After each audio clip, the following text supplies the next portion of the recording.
people who travel often. What's your craziest story?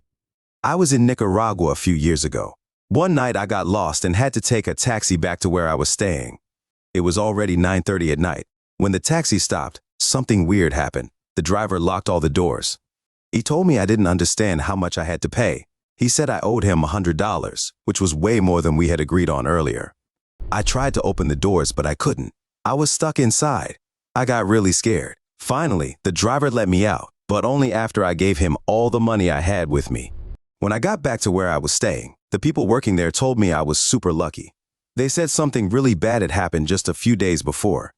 Another taxi driver had taken a young woman. He hurt her really badly and then left her in a field outside town. He thought she was dead. The next morning, some kids found her on their way to school. She was barely awake. I realized then how close I had come to something really terrible happening to me. Story 2. I was on a train in Athens all by myself. Something really scary happened. A bunch of men tried to make me get off the train with them at a stop. It was super fast. I didn't even know what was going on at first. But then, 3 women started yelling at the men. They pulled me back onto the train. I was so confused. After we were safe, one of the women who could speak English told me what happened. She said those men were trying to take me away. I felt really scared when I realized how close I was to being in big trouble. The kind women made sure I got back to where I was staying safely. They told me something important too. They said I shouldn't wear shorts and a tank top when I'm alone in Athens. I guess some clothes can make you less safe in some places. Story 3. I was on a bus in India, going through some big mountains. Something crazy happened. Our bus was going around a corner. Suddenly, we saw another bus coming right at us from the other side. Both buses slammed on their brakes. They stopped just 1 foot away from each other. That's really close. I thought everyone would be scared.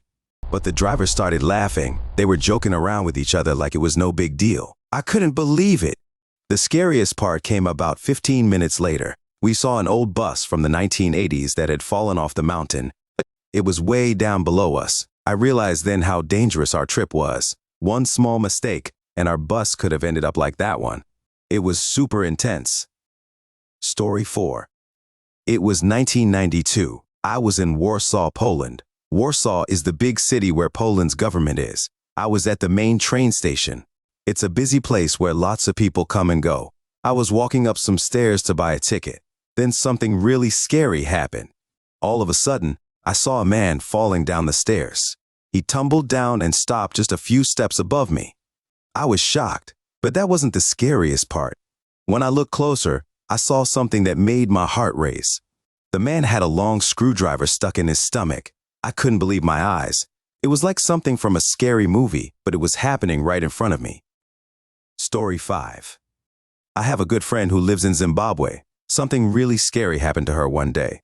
Some bad people grabbed my friend. They had a gun, which made it super dangerous. They forced her into a van. My friend must have been so scared. But then something unexpected happened. Instead of hurting her, they took her to an at the moment. An at the moment is a machine where you can get money out of your bank account. The bad people made her take out all the money she had in her account. After they got the money, they left her somewhere outside of town. She was far from home, but she was alive and not hurt. When I heard about this, I felt really worried for my friend, but I also felt relieved. I know it could have been much, much worse. Story 6. I was on a hiking trip in Huaraz, Peru. Huaraz is a place with big mountains where lots of people go hiking.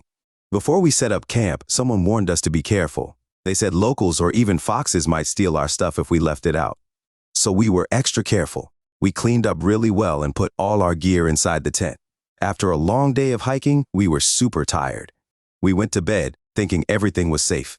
But in the middle of the night, something crazy happened. Our tent started shaking like crazy. I woke up totally freaked out. I thought we were being robbed. I started yelling and screaming, trying to scare away whoever was there. Then part of the tent pushed in really far. I was so scared, but I decided to be brave. I went outside, ready to fight off the robber. But guess what? It wasn't a robber at all. I came face to face with a cow. A big cow had wandered into our campsite and got tangled in our tent ropes. The poor thing got scared, and that's why it was shaking our tent. We were so lucky the cow didn't step on our tent. If it had, we could have gotten hurt. Story 7. I was in Barbados, a beautiful island in the Caribbean. One night, I was walking back to where I was staying. It was late and dark, but I was on a main road near a popular beach on the south side of the island. Suddenly, I met a strange man. He was carrying a white bucket full of plants and had a big knife called a machete. "Hi, I'm Bush," he said. Bush asked me if I had any food for him, like rice. I didn't have any food, but I did have something else I could share. I had bought it from some kids at the beach the night before. It wasn't a smart thing to do, but I offered to share it with Bush. "Follow me," Bush said. Now, following a stranger with a big knife might seem scary, and it probably wasn't the safest choice.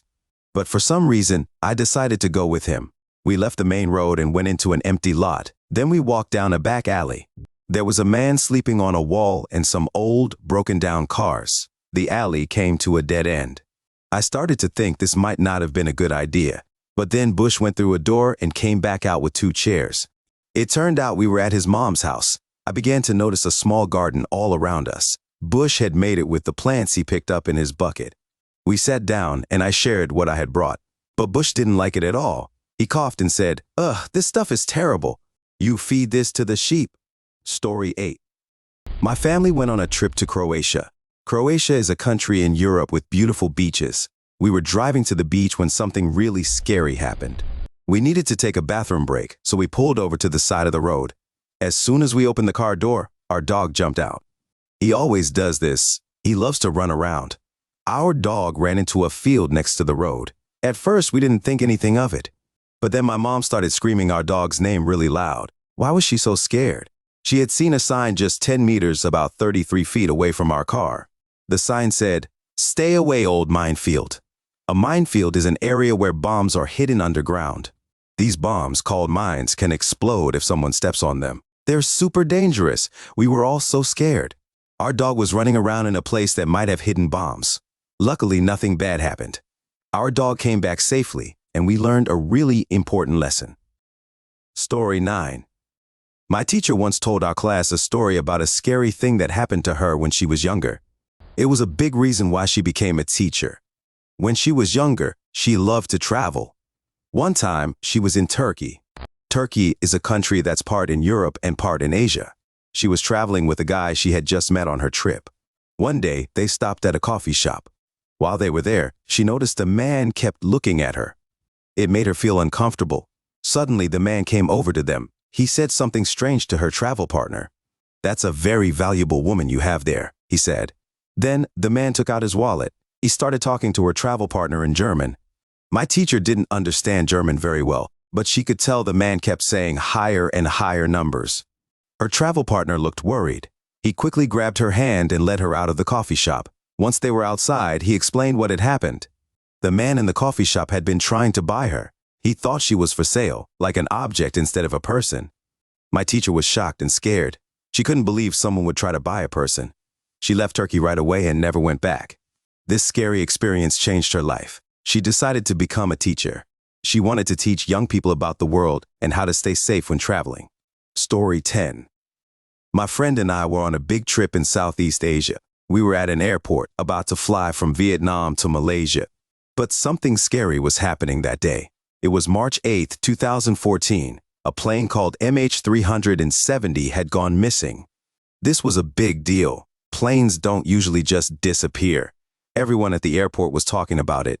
All the TVs were showing news about the missing plane. Here's the scary part. We were about to fly on the same airline, Malaysia Airlines. The missing plane belonged to them too. We thought about not getting on our flight, but our tickets were expensive, especially for people traveling on a small budget like us. The airline wasn't giving money back for canceled flights, so we had a tough choice to make. We told ourselves, maybe they'll be extra careful now, so we might actually be safer. But we were still really nervous. For the whole 2-hour flight, we were super tense. Story 11. I was on a trip in the Philippines with my friend. The Philippines is a country made up of many islands in Southeast Asia. We were traveling through the mountains in a van. My friend is a really big guy, tall and strong. This turned out to be important later in our story. As we were driving, we came to a checkpoint. A checkpoint is a place where people stop cars to check them. There were soldiers there searching all the cars and vans, but something seemed off. The soldiers weren't wearing matching clothes, which is unusual for real soldiers. They also didn't have any official badges or symbols on their uniforms or trucks. This made us feel nervous. The soldiers searched all our bags. They were asking our driver questions in Tagalog, which is a language spoken in the Philippines. We couldn't understand what they were saying because we don't speak Tagalog. We did hear them say American though, and we were the only two Americans on the van. This made us even more nervous. The soldiers talked among themselves for a while, and finally, they let us go. Later, we told this story to another American we met. What he told us made our hearts race. He said we had gone through an area controlled by guerrillas. Guerrillas are groups that fight against the government, and they're often dangerous. Our new friend said that in that area, Americans had been kidnapped for ransom lately. Ransom is when bad people take someone and ask for money to let them go. Everyone we talked to agreed on one thing. They thought the guerrillas didn't take us because my friend was so big and strong-looking. They probably thought it would be too hard to kidnap him. We realized we had been in real danger without knowing it. We got really lucky that day. Story 12. One time, I was on a plane heading to Orlando. Everything seemed normal at first. We were cruising along, and I was thinking about all the fun I'd have on my trip. But then, out of nowhere, the plane started shaking really badly. This wasn't just a little bumpy ride. It felt like the whole world had gone crazy. 1 second we were fine, and the next it was like being on the wildest roller coaster ever. People who weren't buckled in suddenly shot up from their seats. Bags and suitcases came tumbling down from above. All around me, I heard terrified screams. The scariest part was when the plane would suddenly drop. It felt like we were falling out of the sky. My stomach lurched, and I gripped my armrest so hard my knuckles turned white. I watched in shock as people's arms flew up, like they were on some insane amusement park ride. My own butt kept lifting off the seat. That's how powerful the drops were. I've been on plenty of flights before. Sometimes they get a bit shaky, but it's usually no big deal. This time was different. For the first time ever, I really thought something awful might happen. I found myself wondering if we'd make it to Orlando in one piece. It was the kind of experience that makes you appreciate solid ground like never before. Story 13. I was on a long taxi ride in the countryside of southern India. We were heading to the airport, and the trip was supposed to take 3 whole hours. As we drove along the dusty roads, I saw lots of amazing sights I'd never seen before. But then something happened that I'll never forget. We came up to a spot where tons of people were standing around in the road. At first, I couldn't see what they were looking at. But as we got closer, my heart started racing. There, in the middle of the street, was a guy who'd fallen off his moped. It was really bad. The lower part of his body was all twisted up in a way that didn't look right at all. There was so much blood on the road, it looked like a river of red. I thought for sure the poor man was dead. But then, something crazy happened. The man suddenly lifted his head and started yelling. I couldn't believe my eyes. Here was someone I thought was gone, and he was still alive and making noise. My stomach felt like it was doing flips. I thought I might throw up right there in the taxi. It was the most awful thing I'd ever seen. But the weirdest part was how our taxi driver acted. He just shook his head like he was annoyed by a rapper on the street, or something small like that. He didn't even slow down or look worried. He just kept on driving like nothing had happened. I couldn't understand how he could be so calm. Where I'm from, people would be freaking out and calling for help. But here, it seemed like this kind of thing wasn't a big deal. It really showed me how different life can be in other parts of the world. That taxi ride taught me more than just how to get to the airport. It showed me a whole new side of life I never knew existed. Story 14. When I was younger, my dad used to take groups of college students to Central and South America to help build houses for people who needed them. One year, he decided we should take a long bus ride from Guatemala City all the way to Mexico City. This wasn't just any bus, it was called a chicken bus. These buses are old school buses from the US, painted in bright colors and often packed with people and sometimes even animals. We were on this bumpy, crowded bus for what felt like forever. When we finally got to the border between Guatemala and Mexico, something scary happened. A soldier with a really big gun got on the bus and looked around at all of us. He seemed really interested in the fact that we had about 15 college girls with us. The soldier got off the bus and made a phone call. My heart was pounding as we waited to see what would happen next. A few minutes later, a bunch more guys with big guns got on the bus. They told all the men and boys to get off and line up in front of the bus. I was just a kid, but I could feel how tense everything was. My dad, who was in charge of our group, looked really worried. His face was white and he was sweating a lot. We did what the soldiers said, but everyone was scared. While we were standing outside, more soldiers went into the bus. We could see them moving around inside, but we didn't know what they were doing. It felt like we were waiting forever. Finally, after what seemed like hours but was probably just a few minutes, the soldiers got off the bus. They let us get back on, and we continued our trip. Nothing bad ended up happening, but it was super scary at the time. Looking back now, I realize how different things can be in other parts of the world. What seemed normal to the people who lived there was terrifying to us. That bus ride is something I'll never forget, even though in the end, it turned out to be a whole lot of nothing. Story 15. I was super excited to visit Chicago from my home in Seattle. I found a place to stay on Airbnb that sounded pretty good. The guy who owned it said I'd be sharing with a few other people in bunk beds. He told me it was close to trains and in a nice area. The pictures made the house look clean and comfy, but when I got there, boy was I in for a surprise. The house was a mess. It looked old and dirty. The only clean things were the sheets on the beds. Lots of stuff in the house didn't work right, and you couldn't even drink the water from the tap. That was just the start of the problems. Instead of a few people, there were way more, like 15 folks crammed into the house. The owner had stuffed bunk beds into every room he could. You could barely walk around. Nobody knew there were so many other people staying there too. I left my stuff and went to check out the city. When I came back, I met another guest. He was too scared to walk down the street to get food, so he was waiting for someone to bring it to him. He told me that the night before, 3 people staying at the house got robbed while walking from the train. That's when I started to feel really nervous. That night was the scariest. A bunch of us were sitting on the floor in the tiny living room. Suddenly, we heard lots of gunshots nearby. It happened twice. We were all freaking out. I decided right then that I couldn't stay there another night. I found a safer place to sleep and argued with the owner and Airbnb until they gave me my money back. Story 16.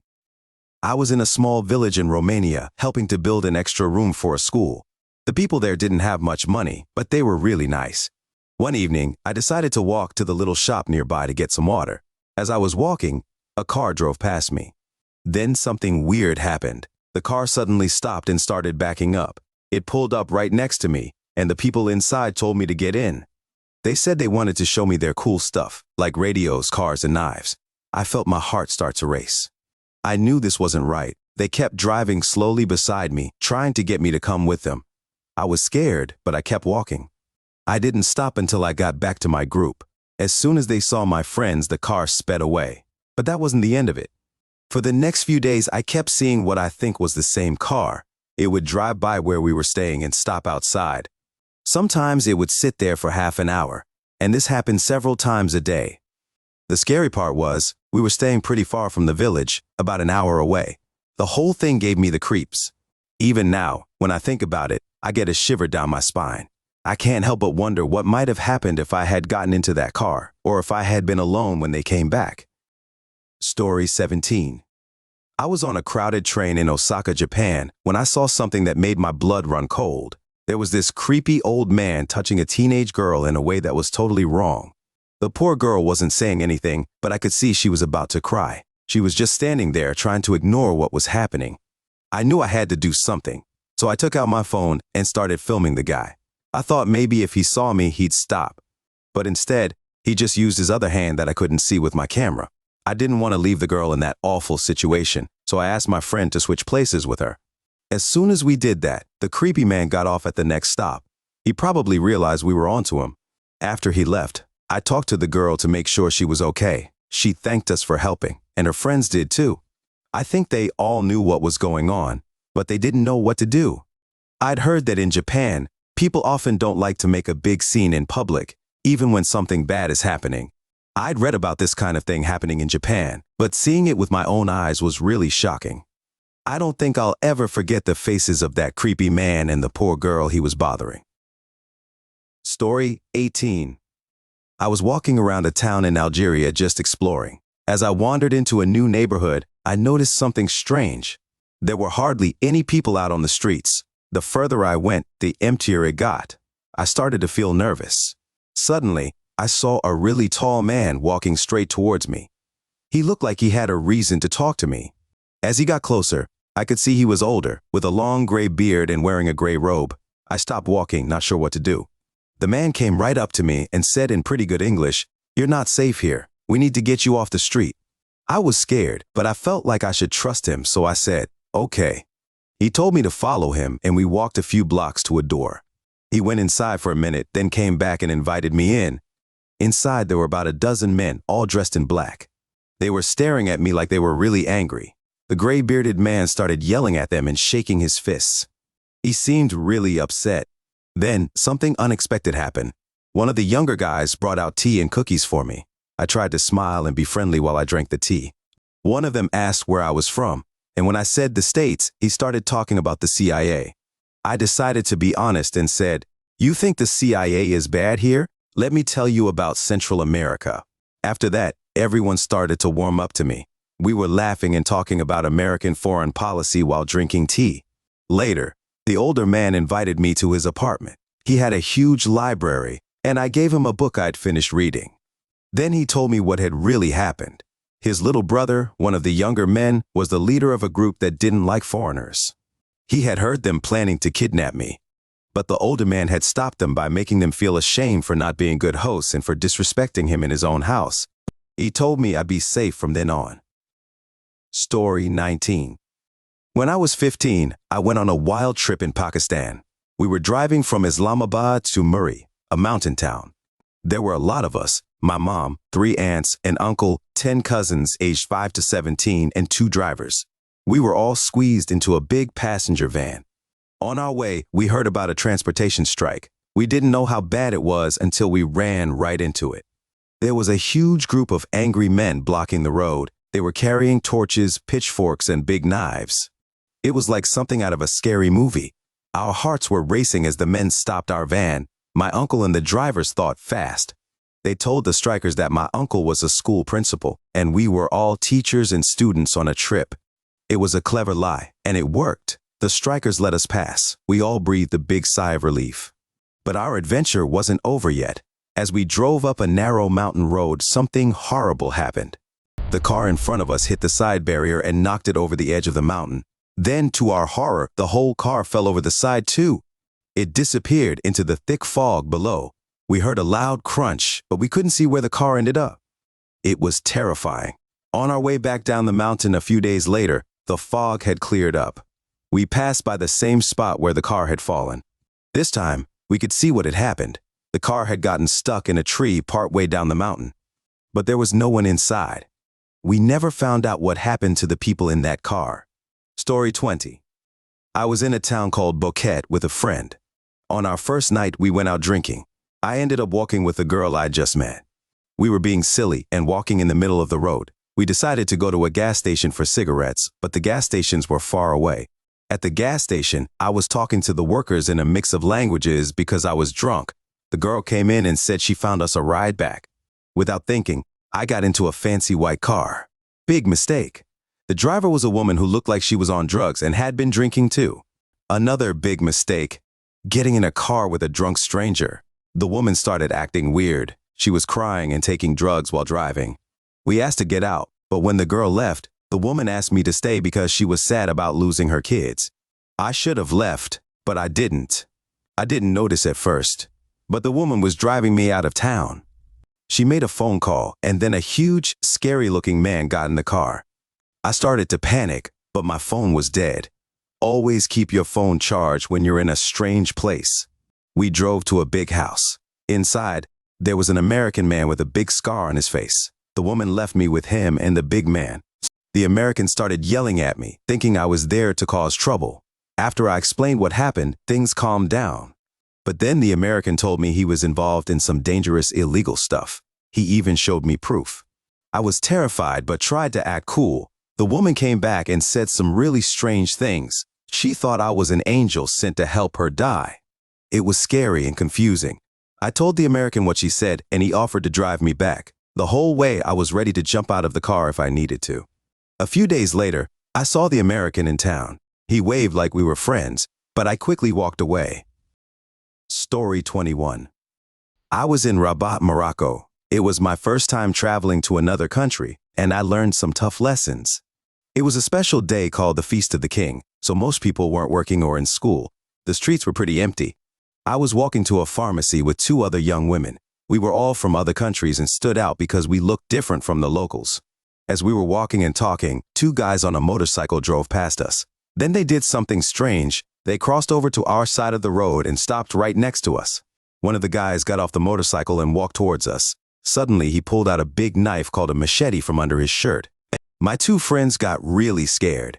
One threw her purse, the other threw her phone, and they both ran away. But I didn't run. I held onto my purse tight because it had important things like my passport and wallet. The man with the machete came right up to me and held the knife to my neck. I was terrified, but I remembered something the local people had taught me. I said some words in Arabic that basically meant, "Shame on you," in the name of God. It was something people say to kids when they're misbehaving. When I said this, the man looked really surprised and scared. He quickly grabbed the stuff my friends had dropped and ran away. I ran to the pharmacy crying. My friends met me there, and people started gathering around us. Some had seen what happened, and others were trying to help translate. A woman offered to drive us home. We were scared, but we went with her. But then something else scary happened. The woman started driving past where we told her to go. She wasn't stopping at red lights or stop signs. We realized she might be trying to kidnap us. One of my friends was brave enough to open the van door while it was still moving, and we all jumped out. Story 22. I was traveling in Costa Rica with two flashy businessmen who were there to possibly purchase a gentleman's club. We were staying at the Radisson and asked the concierge to get us a cab to the club. We got in the cab and made sure that the driver knew where we were going. We were told it was a 10-minute drive. About 7 minutes in, I realized that we were not in a touristy part of town at all. The driver is whispering into his phone in Spanish, staring at us in the rearview mirror. I get uneasy and look at my companions, who are clearly feeling the same way. We ask, "Are we almost there?" "Oh, sí, uno momento." More whispering. Not good. We are being set up. It's been 10 minutes, and we are in a sketchy residential area. I'm sitting in the middle, and my partner opens his briefcase and hands me a pen and tells me to stab someone if I need to. What? He passes another pen to the other man. He's sitting directly behind the driver and takes his own gold pen and holds it to the driver's jugular and screams, "Take us back to the Radisson right fucking now." The partner snatched the driver's phone and hangs up. I'm just clutching the pen. We did make it back to the Radisson. The jewelry was deposited into the safe in the room for the rest of the trip, and we eventually made it safely to the club. I was young and naive. I had had my passport for 3 days at this point and didn't really get that we shouldn't have been traveling there with that amount of flashy jewelry. Story 23. I was on a trip to Guatemala, helping out as a volunteer. One day, we went to see some old Mayan ruins on a small island. It was really cool, but then my friend and I needed to find a bathroom. We asked some local people, and they told us there was one at the top of a mountain nearby. We climbed up and found a tiny building with no door and just one toilet inside. My friend said I could go first, and she'd keep watch outside. So I went in and started doing my business. Suddenly, I heard my friend telling me to hurry up. Then I heard a man's voice shouting something in Spanish about permiso, which means excuse me or permission.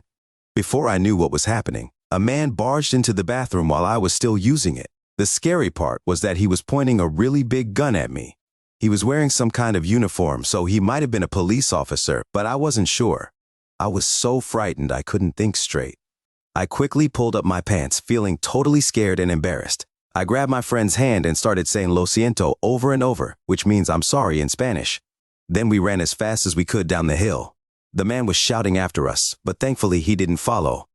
Even though nothing really bad happened, I was absolutely terrified. My heart was racing, and I couldn't believe what had just happened. And poor my friend, she still needed to use the bathroom after all that excitement. Story 24.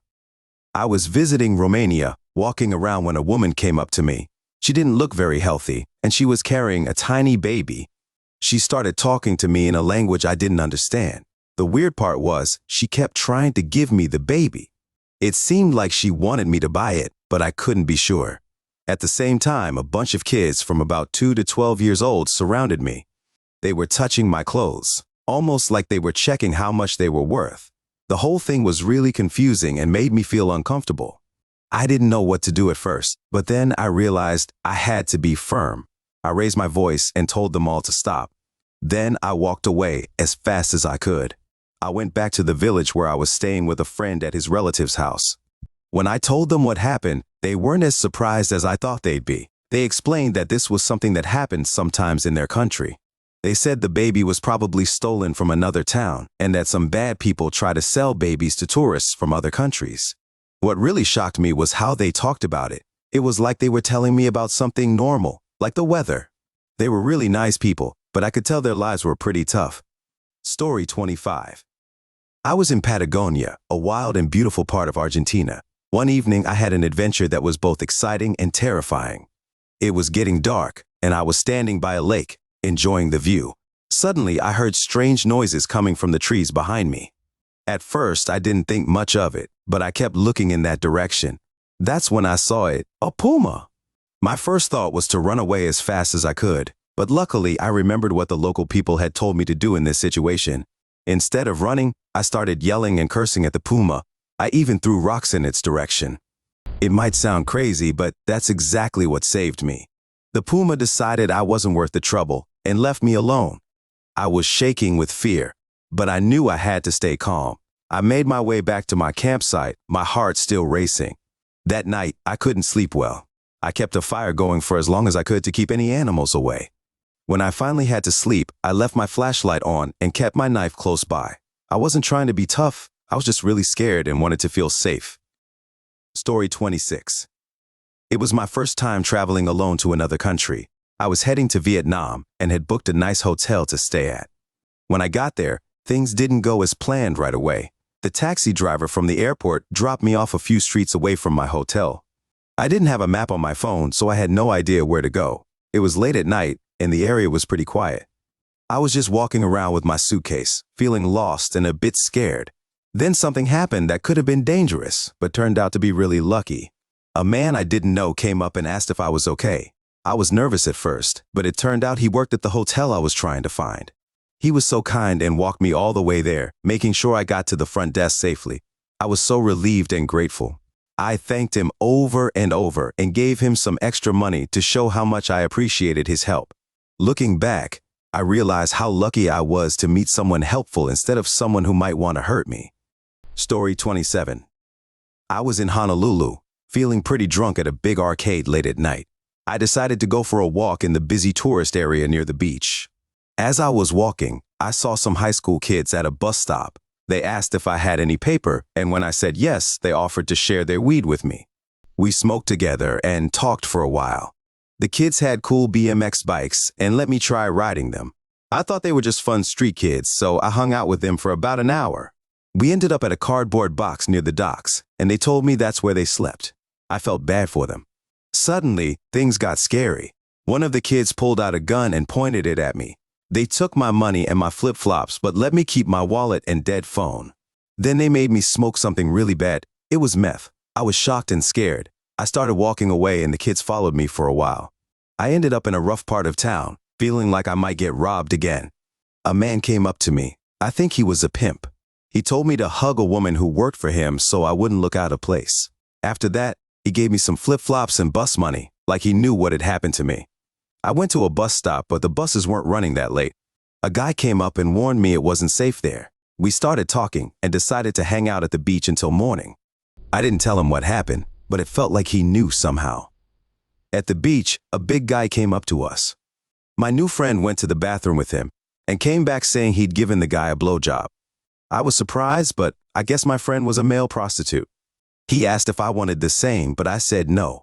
Then he wanted to do meth with me, which I also didn't want.